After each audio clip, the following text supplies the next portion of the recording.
Welcome back to Wrap 4, Omar Macy here.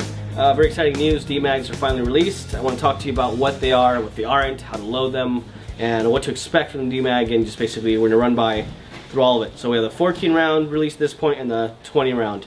Of course, it's really a 7 round and 7 round and 10 round and 10 round, but many of you already know that already.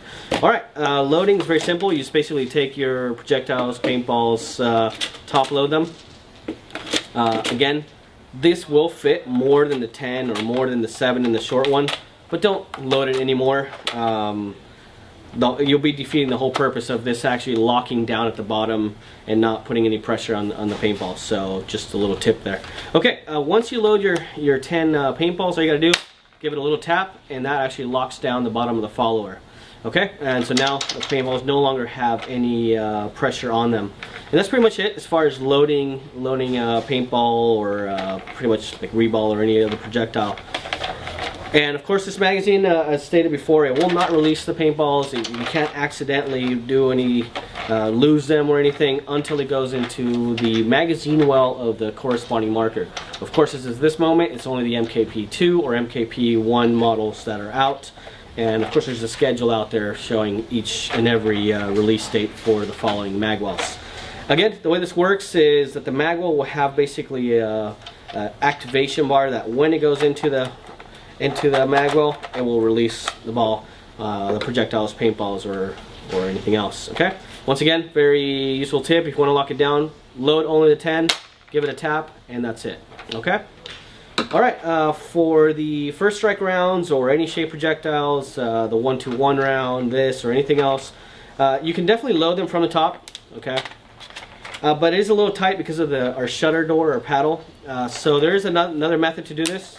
You can actually pull out the tab altogether. There's 2 tabs that come off the side, and you can just go ahead and load all your rounds.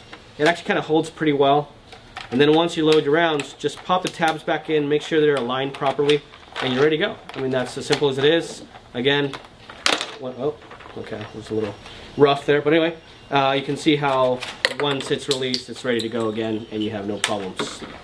Alright, that's pretty much it on the Dmags in operation. There's really not much to it. That's how it works.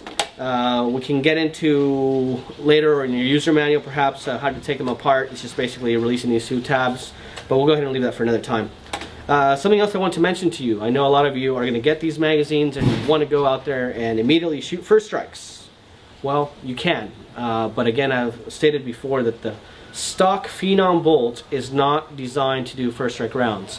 So what you want to do is either wait for a well-known company to make a bolt for you guys. You know, we're nudging some people out there, but basically you need a tapered tip of the bolt to shoot first strikes in a very efficient manner.